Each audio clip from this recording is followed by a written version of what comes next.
பண்டிட் அசோக் பாரதியின் எண்கள் நமது கண்கள்.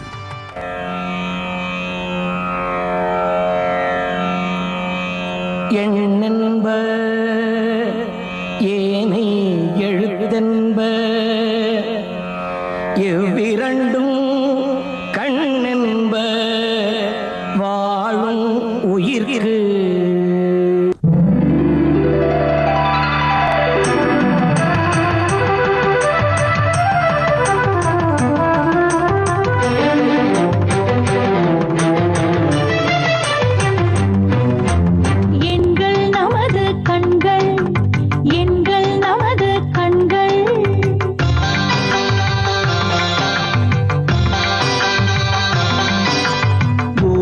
தோண்டினால் புதையல், பூமியை தோண்டினால் புதையல், எங்களை தேடினால் விடியல், எங்களை தேடினால் விடியல்.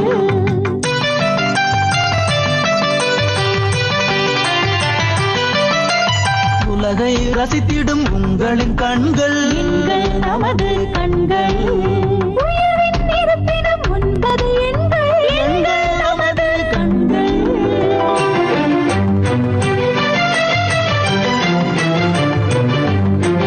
அலையும் மனதிலும் ஆறுதல் கூறும்,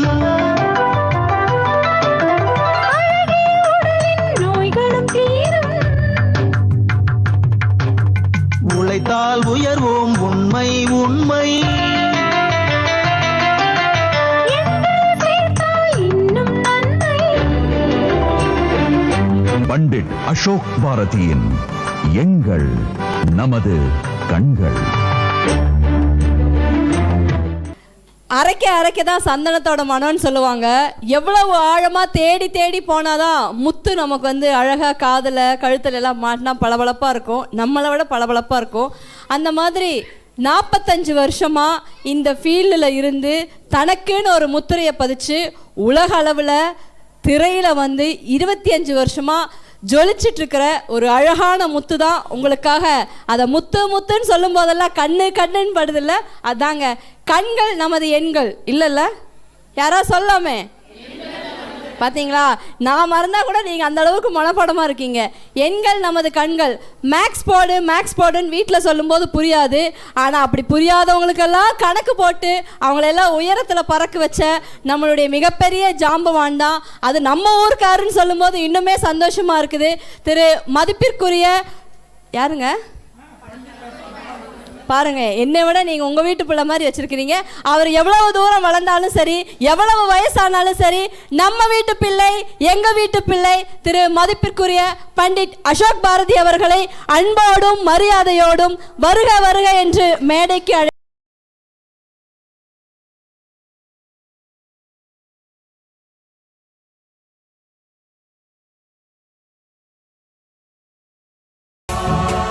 சந்தனம் எந்த கோயிலில் இப்போ அரைச்சிட்டு இருக்காங்க அப்படிங்கிறது அதை உரைக்கிறத வச்சு தெரிஞ்சுக்கலாம்.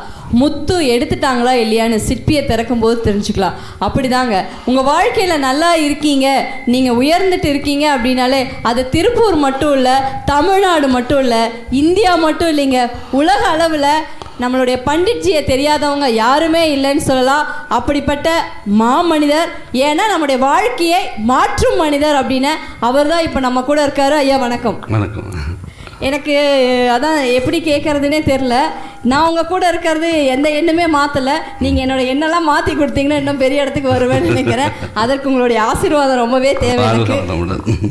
சரி, இப்போ நம்ம வந்து நேயர்களை கூப்பிட்றதுக்கு முன்னாடி இங்கே இருக்கிறவங்களுக்காக, நம்ம இன்னைக்கு திருப்பூரே இங்கே தான் கூடி இருக்காங்க, அவங்களுக்காக என்ன சொல்ல போகிறீங்க? பல வருஷமாக இந்த நிகழ்ச்சியை நீங்கள் பண்ணிகிட்ருக்கீங்க, இதை பற்றி நீங்கள் சொல்லுங்கள்.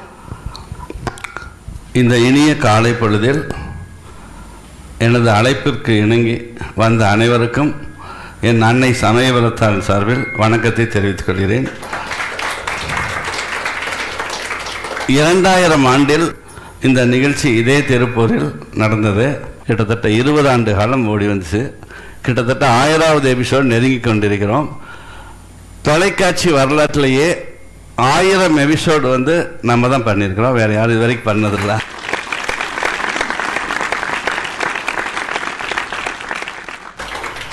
இந்த இனிய நன்னாளில் உங்கள் ஆசீர்வாதத்திலும் உலகத் தமிழர்கள் அனைவரும் இந்த நிகழ்ச்சியை தொடர்ந்து ரசித்து கொண்டிருப்பதால் உங்களுக்கு தேவையான பல அரிய விஷயங்களை என்னால் முடிந்த அளவுக்கு அகஸ்திய மகரிஷியின் அருளாலும் சுவாமி விவேகானந்தரின் பெயராற்றலினாலும் உங்களோடு பகிர்ந்து கொள்கிறேன். நன்றி, வணக்கம்.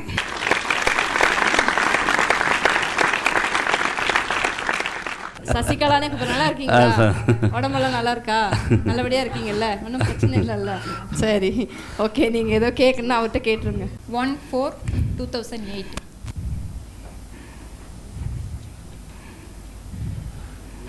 2008ங்களா? ஆமாங்க சார். பேர் சொல்லுங்க. எம் சுபிக்ஷா.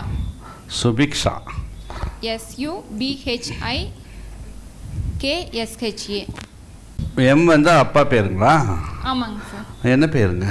மகேஸ்வரன். மகேஸ்வரன். அவங்க அம்மா பேருங்க? தனம். டி. கிராண்ட் ஃபாதர் நேம் தெரியுங்களா? அவர் என்ன இன்ஷியல் போடணும் தெரியுங்களா? என் போடுவாருங்களா? ஓகே.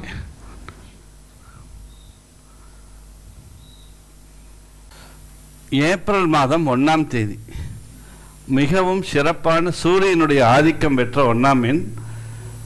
உங்கள் செல்ல குழந்தைகள் அக்டோபர் மாதம் 1ஆம் தேதி பிறந்தால் சூரியன் நீசமாகி விடுவார். ஏப்ரல் மாதம் 1ஆம் தேதி பிறந்தால் சூரியன் உச்சம் பெறுவார். ஏன்னா சித்திரை மாதம் உச்சம் பெற்றிருப்பார். அதனால் சூரியனுடைய அருள் பிரகாசமாக இருக்கிறது. சுக்கிரன் எதிர்காலத்தில் நல்ல யோகமும் அதிர்ஷ்டம் நிறைந்த ஒரு குழந்தையா தலைமை பதவிக்கு போகக்கூடிய ஐஸ்வர்யத்தை கொடுக்கக்கூடிய நம்பர் இந்த 1 and 6. ரொம்ப ரொம்ப கிராண்டான ஒரு டேட் ஆஃப் பர்த். இப்போ சுபிக்ஷானா 28. இந்த 28ஆம் எண்ணில் சந்திரன் சனி சேர்வதால் கண் பகுதி பாதிக்கும். அளவுக்கு அதிகமான ஹீட்னால எதிர்காலத்தில் சில சில ஸ்கின் பாதிப்புகளையும் கொடுக்கும். கண்ணும் ஸ்கின்னும் பாதிக்கிறதுனால இந்த 28லேருந்து கொஞ்சம் ரிலீஸ் பண்ணிக்கலாம். சுபிக்ஷாவில் ஒரு ஹெச்சை கட் பண்ணிக்கலாம். SUBIKSHA. அப்போ இது 23. இங்கே எண்ணம் போட்டுக்கலாம். எண்ணம் சுபிக்ஷா. அப்போ 23 இங்கே எண்ணம் போடுறப்ப அது அழகாக செட் ஆகிடுது. அப்போ குழந்தைக்கு ஒரு ஒளி வடிவமான, ஏன்னா சுபிக்ஷாக்குள்ளே 28ஆம் எண் பெண்ணுக்கு கடும் சோதனைகளும் திருமண வாழ்க்கையில் பாதிப்புகளும் பலவிதமான குறைபாடுகளும் ஏற்படுறதுனால ஒரு ஹெச்சை கட் பண்ணாலும் இது அதிர்ஷ்டமாயிடுது. இப்போ சுபிக்ஷா ஒரு கிராண்டான ஒரு நம்பர். என் சரித்திரத்திலேயே 23ஆம் எண் மிகவும் உயர்ந்த எண்ணாக சித்தரிக்கப்பட்டுள்ளது. 28 விட 23க்கு பவர் அதிகம். அதே நேரத்தில் இந்த எண்ணம் போட்ட உடனே இன்னுமே அது பவர் ஆயிடுச்சு. அப்போ சுபிக்ஷா மிகச்சிறந்த அதிர்ஷ்டத்துறைக்கு போயிடும். ஓகே. ஆமாம், எண்ணம் சுபிக்ஷா. முக்கியமான ஆலயம் வந்து ஸ்ரீரங்கம். ஸ்ரீ ரங்கநாதை வழிபட்ட வருஷம் ஒருக்கா போயிட்டு சூரியனார் கோயில் செஞ்சு அந்த சூரியனார் கோயில் போயிட்டு அதுக்கப்புறம் ஸ்ரீரங்கம் வந்து வழிபாடு செஞ்சால் இந்த 1 and 6 பாசிட்டிவாகவே இருக்கும். ஓகே, ரொம்ப தேங்க்ஸ்.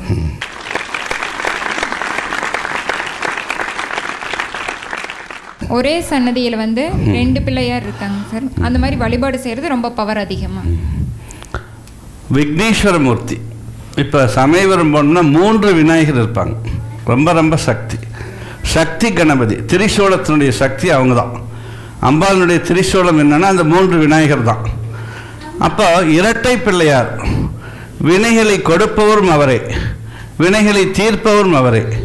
விக்னேஸ்வர் அப்படிங்கிறதும் விநாயகர் ரெண்டுமே வந்து இரட்டை பிள்ளையாருக்கு வந்து ரொம்ப ரொம்ப தரிசனம். அப்படி தரிசனம் பார்த்தால் மிகப்பெரிய நன்மைகள் கொடுக்கும். இரட்டை யானைகளை பார்த்தாலே நமக்கு பல நன்மைகள் வந்து சேரும். இரட்டை விநாயகரை பார்க்கும் பொழுது ரொம்ப ரொம்ப சிறப்பாக இருக்கும். சதுர்த்தி என்று வளர்பிறை சதுர்த்தி, தேய்பிறை சதுர்த்தி எதாக இருந்தாலும் சரி, கொடுமுடி சென்று அங்கே காவேரி செல்லும் வழியில் இரட்டை விநாயகர் இருப்பார்கள். அவர்களை வழிபாடு செய்துவிட்டு மும்மூர்த்திகளையும் வழிபாடு செய்துவிட்டு வந்தால் பலவிதமான நன்மைகள் கிடைக்கும். அப்போ இரட்டை விநாயகர் பல இடங்களில் இருந்தாலும் கொடுமுடியில் இருக்கும் இரட்டை விநாயகர் ரொம்ப ரொம்ப சக்தி வாய்ந்தவர். சார், இப்போ நம்ம கந்த சஷ்டி கவசம் எல்லாருமே படிக்கிறோம். அதில் ஒரு வார்த்தை வந்து 36 கொண்டு ஓதியை ஜெபித்து அப்படின்னு வருங்க சார். அப்போ நம்ம வந்து 36 தடவை படிக்கணுமா அப்படிங்கிற விளக்கம். பொதுவாக கந்த சஷ்டியை எழுதியவர் தேவராய சுவாமிகள். பல ஆலயங்களுக்கு அதை தூக்கி கொண்டு திரிகிறார். ஆனால் முருகப்பெருமான் காட்சி கொடுக்கவில்லை. மனம் முருகி முருகனை பல இடங்களில் பாடிவிட்டு நேராக சென்னிமலை வருகிறார் அந்த சென்னியாண்டவரை பார்க்க. சென்னிமலை வந்தவுடன் முருகன் அங்கே வேலும் மயிலோடு தோன்றுகிறார். இப்பொழுது இந்த சஷ்டி கவசத்தை இங்கே நீ பாடு என்கிறார். அப்போ சஷ்டி கவசம் தோன்றிய இடம் சென்னிமலையில் இருக்கும் முருகப்பெருமான். இன்றும் செவ்வாய் தோஷம் உள்ளவர்கள், செவ்வாயினால் பாதிக்கப்பட்டவர்கள், செவ்வாய் திசை 7 வருடம் நடப்பவர்கள் அங்கு சென்று செவ்வாய்க்கிழமை என்று முருகனை வழிபாடு செய்தால் பலவிதமான நன்மைகள் நம்மளுக்கு வந்து சேரும். தொடர்ந்து எதிரிகள் நம்மை துன்புறுத்தி கொண்டிருக்கிறார்கள். பலவிதமான இடையூறுகளை அவர்கள் செய்து கொண்டிருந்தாலும் அங்கே முருகப்பெருமானுக்கு அபிஷேகங்கள் செய்தால் அந்த இடையூறுகள் எல்லாம் சூரசம்ஹாரம் போல விலகி ஓடிவிடும். அப்பேற்பட்ட சஷ்டி கவசமானது ஒரு நாளைக்கு 36 முறை சொல்லணும் என்பது நீதி அல்ல. இப்போ சுப்பிரமணிய சுவாமி என்பவர் ஒரு முகம் உடையவர். அப்போ அந்த ஒரு முகம் உடையவருக்கு பக்கத்தில் வள்ளி தெய்வானோடு இருப்பார். சண்முகநாதருக்கு 6 முகம் இருக்கும். அப்போ சண்முகநாதர் என்பது சரவண பவ சடாச்சர மந்திரம். அதாவது முருகனை வந்து நம்ம சடாச்சரம்னு சொல்கிறோம். இந்த சடாச்சர மந்திரத்தில் 36 அச்சரங்கள் இருக்கிறது. அந்த அச்சர மந்திரங்கள் எல்லாம் பிழை இல்லாமல் சொல்லிவிட்டு அதன்பின் ஒரே ஒரு முறை கந்த சஷ்டி படித்தால் நிச்சயமாக நமக்கு நன்மைகள் கிடைக்கும். அந்த 36 அச்சரங்கள் தான் அதில் முக்கியமானது. அதை படிச்சுட்டு சுத்தமாக நமக்கு சஷ்டி கவசத்தை படித்தால் முருகனுடைய அருள் பரிபூர்ணமாக கிடைக்கும். ரொம்ப நன்றிங்க.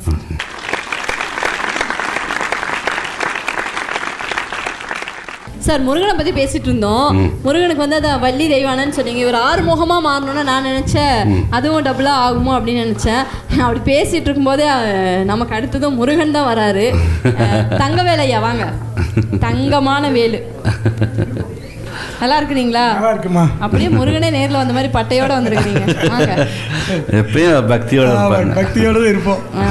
எத்தனை பொட்டு? ஒரே சிகப்பு பொட்டா இருக்குது. சரி வாங்க, ஏதோ கேட்கறதுக்கு வந்திருக்கிறீங்க. எண்கள் நமது கண்கள் நிகழ்ச்சியின் பிஷ்மர் ஐயா பண்டிட் அசோக் பாரதி அவர்களுக்கும் நிகழ்ச்சியின் இனிய தொகுப்பாளர் அனைவரையும் காமெடியிலேயே சிரிக்க வைத்துக் கொண்டிருக்கும் சகோதரி ரேகா அவர்களுக்கும் நன்றியினை தெரிவித்துக் கொள்கிறேன். எனது மகள் பண்டிட்டையா சொல்லணுன்னா நான் 30 வருஷத்துக்கு முன்னாடியே அண்ணன் கோவிந்தராஜன் பேசிகிட்டு இருந்தார் பார்த்தீங்களா, அது மாதிரி நான் 30 வருஷத்துக்கு முன்னாடியே என்னோட 8ஆம் நம்பர் தான் அண்ணங்கிட்ட போய் பார்த்தேன். 8க்கு உண்டான வைத்தியத்தெல்லாம் பண்ணி என்னை பெரிய லெவலில் கொண்டு வந்துட்டார் ஐயா கிட்ட. இப்போ என் பொண்ணுக்கு கேட்க வந்திருக்கேன். 30/1/1995.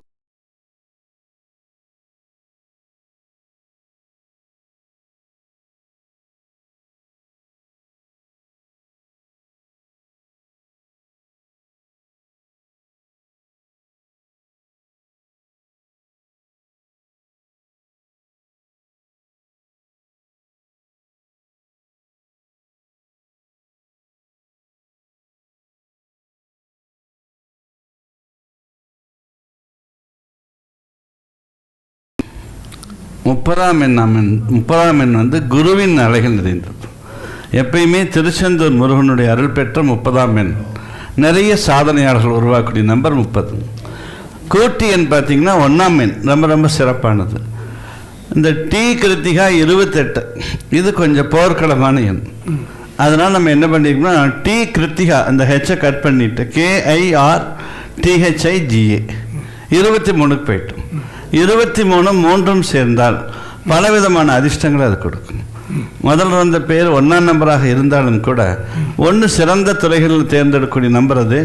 குரு எப்பயுமே சப்போர்ட் பண்ணக்கூடியது. இந்த கிருத்திகா என்ற ஒளி ஆப்போசிட்டாக போகிறதுனால இப்போ இந்த மாதிரி பண்ணிட்டோம்னா முழு வெற்றிகளை அந்த குழந்தை கிடைச்சிடும். இப்போ வந்துங்க பிடிஎஸ் படிச்சிருக்கா அப்படி டாக்டர், முன்னாடி வந்து டாக்டர் கிருத்திகா பிடிஎஸ் போடலாமா? போடலாம். இப்போ போட்டுக்கிட்டா கூட என்ன பவருங்க? டாக்டர் போட்டாலும் பிடிஎஸ் போட்டாலும் அதுக்கு வந்து நம்பர்ஸ் வேல்யூஸ் கிடையாது. இப்போ திரு அப்படின்னு போடுறோம், திருமதின்னு போடுறோம், அதுக்குள்ள பவர் கிடையாது. அதனால் இந்த பேருக்கு தான் நம்மளுக்கு பவர். இந்த பேரோடு இது சேர்றப்ப இன்னும் பவர் ஆகிடும், இன்னுமே அதிர்ஷ்டம் வந்துடும். அப்போ மருத்துவத்துறைகளில் மிகப்பெரிய ஒரு சாதனையை செய்யக்கூடிய ஒரு அம்சம் இருக்கும். சரி. குருவின் அருள் இருக்கனால வியாழக்கிழமை தோறும் தட்சிணாமூர்த்தி வழிபடும் பொழுது நல்ல தொழில் அமையும், நல்ல மன வாழ்க்கை அமையும். அந்த மாதிரி கொடுத்துக்கலாம். சரி, என்ன மாற்றிருக்கீங்க? இந்த KIRU போட்டிருக்கோம்லங்க, ஆமாங்க, யூவை கட் பண்ணிட்டோம், யூவை கட் பண்ணி ஆமாம், THI போட்டிருக்கிறோம், கேக்கு பதில் G போட்டு கிருத்திகா. நான் எழுதி தரேன். ஜி. ஆமாம் ஆமாம், கிருத்திகா. சரி, ரொம்ப ரொம்ப நன்றிங்க. அடுத்து என்ன ஐயா, கேள்வி வரீங்க? அடுத்தது செவ்வாய் தோஷம்னா என்னங்க? செவ்வாய் தோஷத்தில் எந்தெந்த கிரகத்தில் இருந்தால் அது மன வாழ்க்கைக்கு பாதிப்பு இருக்குமா? அதுக்கு முன்னாடி நானும் கேட்டுறேங்கய்யா, இந்த செவ்வாய் தோஷத்தில் இருக்கிறவங்களுக்கெல்லாம் கல்யாணமே ஆகாதுன்னு சொல்கிறாங்களே, அதுக்கு பதில் சொல்லிட்டாங்க. செவ்வாய் தோஷம், களத்திர தோஷம், இவைகள் எல்லாம் இயற்கையாகவே நம்மளுக்கு கடவுள் கொடுத்தது. ஒரு வீட்டிற்கு மருமகன் அல்லது மருமகள் வரணும்னா அந்த பூர்வ புண்ணிய ஸ்தானம் வலிமையாக இருக்க வேண்டும். அந்த பூர்வ புண்ணிய ஸ்தானம் வலிமையாக இருந்தால் நாம் ஜோதிடம் ஜாதகம்லாம் பார்க்க வேண்டியதே இல்லை. அது வலிமை இல்லாதப்ப தான் இந்த மாதிரி எண்கணிதம், ஜோதிடம் ஆலயங்களுக்கு நம்ம செல்கிறோம். லக்னத்திலிருந்து 2, 4, 7, 8, 12 செவ்வாய் எங்கிருந்தாலும் தோஷம். இது தோஷத்தினுடைய தோஷம். செவ்வாயினுடைய வீடு மேசம், விருச்சிகம், மகரம், கடகத்தில் செவ்வாய் இருந்தால் தோஷம் இல்லை. அது 2, 4, 8 இருந்தால் கூட தோஷம் நிவர்த்தி ஆகிடும். செவ்வாய் வீடுகளில் ஆட்சி பெற்ற மேசம், விருச்சிகம், உச்சம் பெற்ற மகரம், நீசமாகக்கூடிய கடகம், இது இந்த நாளிலையும் செவ்வாய் தோஷம் கிடையாது. பரத்வாஜ முனிவர் மிகப்பெரிய தவஞானி. அப்பேற்பட்ட தவஞானி நர்மதை நதிக்கரையில் நீராடி கொண்டிருக்கிறார். வான மண்டலத்திலிருந்து ஒரு தேவதை அங்கே நீராட வருகிறார். அந்த தேவதை நீராடி வரும்பொழுது இந்த பரத்வாஜ முனிவருக்கும் அந்த தேவதைக்கும் பிறந்ததுதான் செவ்வாய், அங்காரன் என்று சொல்லக்கூடிய அந்த குழந்தை. தேவகன்னிகை தேவலோகத்துக்கு குழந்தையை தூக்கி கொண்டு செல்ல முடியாது. பரத்வாஜரோ துறவி, அதனால் அந்த குழந்தையை அனாதையாக விட்டுவிட்டு சென்று விட்டார்கள். அதை மற்றவர்கள் எடுத்து வளர்த்தினார்கள். அதன் பின் 7 வயதுக்கு அப்புறம் பரத்வாஜரிடம் செவ்வாயானவர் சகலவிதமான கலைகளையும் கற்று நவகிரகங்களில் ஒன்றாக இருக்கிறார். அப்பேற்பட்ட சக்தி வாய்ந்தவர் செவ்வாய். நமது உடலில் உள்ள இரத்தத்திற்கு அதிதேவதை. நம்ம உடம்புல ரத்தம் இருக்கணும்னா அதுக்கு செவ்வாயினுடைய ஆதிக்கம் நிறைய இருக்கணும். செவ்வாய் தோஷம் உள்ளவர்களுடைய இரத்தத்தில் ஒரு விதமான கிருமிகள் இருக்கும். செவ்வாய் தோஷம் இல்லாத ஒரு ஆணையோ பெண்ணையோ அவங்களுக்கு இணைத்து விட்டால் அது எதிர்மறையான பலன்களை கொடுத்து நோய்வாய்ப்படுவது, மரணத்தை கூட கொடுக்கும். அதனால் செவ்வாய் தோஷம் இருந்தால் அதை ஆராய்ந்து செவ்வாய் தோஷம் உள்ள ஒரு வரனைத்தான் திருமணம் செய்ய வேண்டும். இதுதான் காலமாக நாம் வழிமுறை செஞ்சுட்ருக்கோம். ராகு கேதுக்கள் இருந்தால் ராகு கேதுகள் இல்லாத ஜாதகத்தையும் நாம் பார்க்கலாம். அதில் எந்த விதமான தவறுகளும் இல்லை. செவ்வாய் தோஷத்துக்கு மட்டும்தான் அந்த தோஷம் உள்ள ஒரு வரணையை நம்ம பார்க்கணும். அப்படி பார்க்குறப்ப செவ்வாய் தோஷத்துக்கெல்லாம் திருமணம் லேட் ஆகுதுங்கிறது ஏற்றுக்கொள்ள முடியாது. திருமணத்திற்கென்று ஒரு விதமான 7வது வீடு பூர்வ புண்ணியம்னு ஒன்று இருக்குது. அந்த பூர்வ புண்ணிய ஸ்தானத்தை நாம் கணக்கு போட்டு அதில் வரக்கூடிய நல்ல கிரகங்களை எடுத்துக்கொண்டு பெயரின் வெளியோடு அந்த ஆலயங்களுக்கு சென்று வந்தால் பரிகாரம், அதாவது சோதிட சாஸ்திரங்கிறது வேறு, தர்மசாஸ்திரங்கிறது வேறு. தர்மசாஸ்திரத்தில் ஆலயங்கள் வந்துடும், ஜோதிட சாஸ்திரங்கள் நம்ம வாழ்க்கை வந்துடும். இந்த இரண்டையும் சேர்ப்பது தான் பரிகாரம் என்று சொல்கிறோம். அந்த ஆலயங்களுக்கு சென்று வரும் பொழுது செவ்வாயானது நம்மளுக்கு முழுக்க அந்த நிலையிலிருந்து மாறுபடுகிறது. செவ்வாய்க்கிழமை தோறும் காலையில் 6 மணியிலிருந்து 7 மணிக்குள் செவ்வாய் ஓரையில் செவ்வரளி மாலை ஒட்டு முருகனுக்கு பாலாபிஷேகம் செய்து வழிபாடு செய்து வந்தால் செவ்வாய் தோஷம் உள்ளவர்களுக்கு உடனடியாக திருமணம் நடக்கும். செவ்வாயின் அருள் பெற்ற பழனிக்கு சென்று கிரிவலம் திரு ஆவினன்குடியில் வழிபாடு செய்துவிட்டு அதன் முன் கிரிவலம் போகர் அமைத்த அந்த நவபாசன சிலையை நாம் தரிசனம் செய்தால் கண்டிப்பாக செவ்வாய் தோஷமானது நிவர்த்தியாகும். முத்துக்குமார சுவாமி, வைத்தீஸ்வரன் கோவில் இருக்கக்கூடிய முத்துக்குமார சுவாமி ரொம்ப சக்தி வாய்ந்தவர். செவ்வாயினுடைய ஆலயம் அது. அங்கு சென்று ஒரு சிகப்பு துணி எடுத்து கொடுத்து செவ்வாய்க்கு அபிஷேகங்கள் செய்து அந்த சிகப்பு துணியை வஸ்திரத்தை கொடுத்து விட்டால் செவ்வாய் தோஷம் கண்ட்ரோல் ஆகும். கண்ட்ரோல் ஆகணும் எப்படின்னா, எப்பயுமே பார்த்துங்க செவ்வாய் தோஷம் போகாது. எப்போ நம்ம எப்படி பிறக்கிறோமோ அது அப்படியே தான் இருக்கும். வாழ்நாள் முழுசும் அதே மாதிரி தான் இருக்கும். அந்த கிரகங்களுடைய அனுகிரகம் கிடைக்கும். அது ஆண்டவனுடைய அருளால், ஈசனுடைய அருளால், பெருமாளுடைய அருளால் அது கிடைக்கும். அதனால் செவ்வாய் தோஷம்ங்கிறது ஒரு பெரிய விஷயம்தான். அதுக்கு நிறைய விஷயங்கள் கடவுள்கள் நமக்கு முழுமையான ஒரு வெற்றியை கொடுத்துருக்குறாங்க. சுவாமிமலை நாரணி தரிசனம் செய்தாலும் செவ்வாய் தோஷமானது உடனடியாக விலகும். சார் இப்போ ஒரே நிமிஷங்க ஐயா, அது கூட நான் கேட்டுக்கிறேன். செவ்வாதோஷம் இருக்கிற ஆணும் செவ்வாதோஷம் இருக்கிற பெண்ணும் கல்யாணம் பண்ணிக்கலாம். அதே மாதிரி வந்து இப்போ செவ்வாதோஷம் வந்து ஒரு குழந்தை பிறக்கும் போதே அது ஜாதகத்தோட இருக்கிறதா? இல்லை நிறைய பேர் சொல்றாங்க அது ருதுவானதுக்கு அப்புறம் அது உருவாகும்லாம் சொல்றாங்க. அப்படியெல்லாம் இல்லை, பிறக்கும் பொழுதே செவ்வாதோஷம் இருக்கும், ருதுவாகிறப்ப அப்படித்தான் இருக்கும். செவ்வாய் லக்னத்தை பார்க்கும் பொழுது அந்த பெண் வந்து ருதுவாவாள், லக்னத்தை பார்க்குறப்ப. ஆனால் ருது ஜாதகத்தில் திருமணம் செய்து ஒரு காலம் இருந்தது, அது முற்றிலும் தவறானது. பிறந்த ஜாதத்தை வச்சு நம்ம மரண் பார்க்கறத சிறப்பானது. ஓகேங்க. ரெண்டாவது கேள்வி ஏதோ ரெண்டாவது ஐயா நீராடல்னு சொல்லிட்டு இருந்தாருங்க. அப்படின்னா மாசியில் நீராடல்னா என்னங்க? பொதுவாக துலா காவிரி என்போம். துலாம் ராசியில் சூரியன் வருவதை துலா காவிரியில் நீராடல். கங்கை, யமுனை, கோதாவரி அனைத்து நதிகளிலும் வந்து மகாவிஷ்ணுவிடம் முறையிட்டது. எல்லா மனிதர்களும் எங்கள் பாவங்களை எங்கள் மேல் கழுவி விடுகிறார்கள், நாங்களும் அவர்களை பாவங்களை ஏற்றுக்கொள்கிறோம், நாங்கள் அந்த பாவங்களை எங்கே கொண்டு போய் விடுவது என்று ஒரு கேள்வி எழுப்பினார்கள். அப்பொழுது துலாம் ராசியில் சூரியன் நீசமாகும் அந்த ஒரு மாத காலத்தில், ஐப்பசி மாதத்தில் திருச்சி ஸ்ரீரங்கம் வந்து அந்த ரங்கநாதனுடைய அருள் பெற்ற அந்த இடத்தில் காவேரி நதி முழுவதுமே நீங்கள் எல்லாம் நீராடினால் காவிரியும் புனிதமாகும், மனிதனுடைய அந்த தீய சக்திகள் அனைத்தையும் நான் வாங்கி கொண்டு அவர்களை புனிதப்படுத்துவேன், நீங்களும் புனிதமாக மீண்டும் உங்கள் கடமைகளை செய்யலாம் என்று ஒரு வரம் கொடுத்தார் அங்கே மகாவிஷ்ணு. அதனால் துலா காவிரி குளியல்ங்கிறது ஐப்பசி 1 முதல் 30 வரை காவேரியில் நீராடினால் பலவிதமான நன்மைகள் நம்மளுக்கு வரும். மாசி மாதம் அகஸ்திய மகரிஷிக்கு ஒரு ஆசை, கடம்பர், ஐயர்மலை, திரு ஈங்கொய் மலை இந்த 3லும் ஒரே நாளில் காவேரி தீர்த்தத்தை எடுத்து அபிஷேகம் செய்ய வேண்டும் என்று. அதே மாதிரி முருகன் மிக சக்தி வாய்ந்த இடமாக கடம்பரும், ஈசன் மிகப்பெரிய சக்தியாக ஐயர்மலையிலும், அன்னை பராசக்தி சாயாபீடமாக திரு ஈங்கொய் மலையிலும் இருப்பதால் காவேரியில் நாம் நீராடிவிட்டு காவேரி நீரை எடுத்துக்கொண்டு இந்த 3 ஆலயங்களில் அபிஷேகம் செய்தால் பூர்வ ஜென்ம தோஷங்கள் விலகும். பிரம்மஹத்தி தோஷம் என்பார்கள். நாம் நேரடியாக ஒருவரை வதம் செய்வதில்லை, ஆனால் கடவுள்கள் வதம் செய்தவுடன் ராமபிரானாக இருந்தாலும் அவருக்கு பிரம்மஹத்தி தோஷம் ஏற்படுகிறது. அப்போ ராமபிரான் கூட அகஸ்தியனுடைய இந்த சொல்லை கேட்டு இந்த அபிஷேகங்கள் செய்துள்ளார். அந்த மாதிரி இந்த 3 ஆலயங்கள், குளித்தலையில் இருக்கக்கூடியது ஐயர்மலை, அருகிலேயே கடம்பர் கோயில், அங்கே இருக்கும் முருகப்பெருமான், ஈஸ்வரன் கோயில் தான் முருகன் அங்கே பவர் அதிகம். திரு ஈங்கொய் மலை மரகதீஸ்வரர். திரேதா யுகத்தில் ஆதிசேஷனுக்கும் வாயு பகவானுக்கும் ஒரு போட்டி, நாம் இருவரில் யார் சக்தி வாய்ந்தவர் என்று.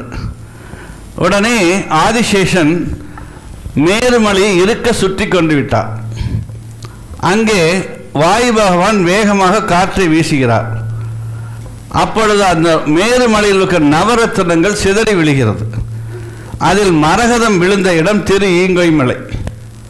மரகதக்கல் அங்கே திரு ஈங்கொய் மலையில் மரகதீஸ்வரர், அங்கே அற்புதமான ஒளி வீசக்கூடிய மரகதக்கல் விழுந்தது. பவளம் என்று சொல்லக்கூடிய செவ்வாயினுடைய கல்லானது இந்த ஐயர் மலையில், ரத்னகிரீஸ்வரனுடைய மலையில் விழுந்தது. அங்கே ஒளி வீசக்கூடிய சூரியனுடைய மின்காந்தாளிகள் கொண்ட அந்த மாணிக்க கல்லானது திரு அண்ணாமலையில் விழுந்தது. அங்கே வைரக்கல் வந்து மும்மூர்த்தி ஸ்தலமாகிய கொடுமுடியில் விழுந்தது. புஷ்பராக கல்லானது திருச்செந்தூரில் வந்து விழுந்தது. திருநள்ளாறில் நீலக்கல்லானது விழுந்தது. எங்கேயோ நடந்த சம்பவம் தான், ஆனால் இந்த காலத்துக்கும் அவை பொருந்துகிறது. அப்படி மரகதம் விழுந்த இடமும் பவளம் விழுந்த இடம் இருந்த அந்த 3 ஆலயங்களில் நாம் வழிபாடு செய்தால், அது மாசி மாதத்தில் நம்ம நீராடிவிட்டு அந்த தீர்த்தத்தை அந்த பகவானுக்கு அபிஷேகம் செய்தால் பூர்வ ஜென்ம தோஷங்கள் மட்டுமல்ல, உலகத்திலே பெரிய தோஷம் இருந்தால் பிரம்மஹத்தி தோஷம், அந்த பிரம்மஹத்தி தோஷமே நம்மளுக்கு விளையும். அந்த மாதிரி ஒரு அற்புதமான ஒரு சக்தி மாசி நீராடல். ரொம்ப ரொம்ப நன்றி. மாசி நீராடலுக்கு பிரம்மஹத்தி தோஷம் விலகும் என்று சொல்லி உலக மக்கள் அனைவரும் இதை பயன்படுத்துமாறு கேட்டுக்கொள்கிறேன்.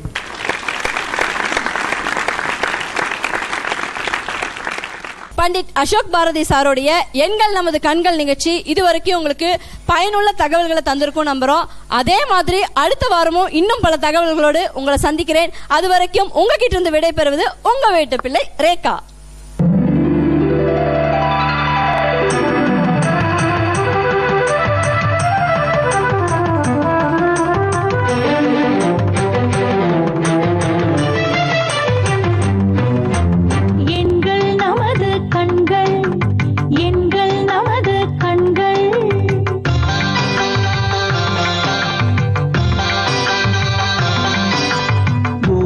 தோண்டினால் புதையல், பூமியை தோண்டினால் புதையல், எங்களை தேடினால் விடியல், எங்களை தேடினால் விடியல்.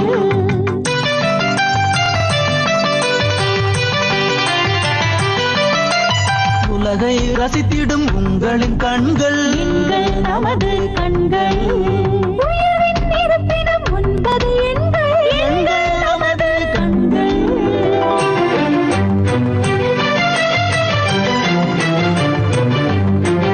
அலையும் மனதிலும் ஆறுதல் கூறும்,